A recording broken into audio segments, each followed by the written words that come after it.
fill the streets, and another 1,000 willing to take their place if you arrest them all, you don't have the capacity as the police chief to arrest all those people. You don't have enough room in your prison.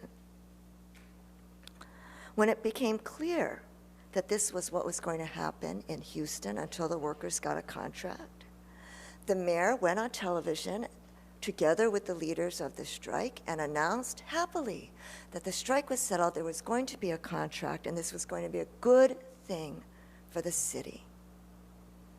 The workers found out how powerful they were, and they had a new friend in the mayor. And if they can sustain that sense of power, they can ask their new friend to do something to fix their schools and the crumbling infrastructure in the neighborhoods where they live. So the goal of this organizing ultimately is altering existing conditions of power and giving ordinary citizens that knowledge that they, in fact, can run their own cities and make things happen for them. The way to sustain this is to have institutions. And that means buildings, phones, officers, boards of directors. It means things like unions and membership organizations and community centers. Now, when I start talking like this, I start losing people in the audience. I know this happens with my students.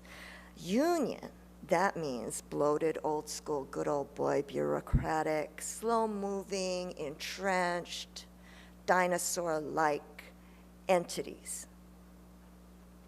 Anything that's an actual institution feels to them like the opposite of the kind of anarchic, spontaneous, non-hierarchical, organic, free-floating, utopian people power that they think of as bringing about true social change.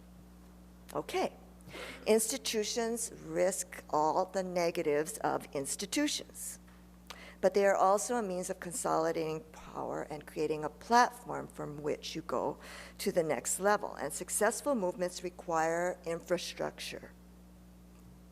Of course, we want this infrastructure to be democratic, flexible, decentralized, democratic in meaning responsive to what actual people need, but we still need the structure. If we want to bring 1 million people to Washington, D.C. to lobby Congress to end global poverty, we're going to have portable toilets. We're going to have a medical tent, legal observers with video cameras to make sure that there's no police brutality. All of this will require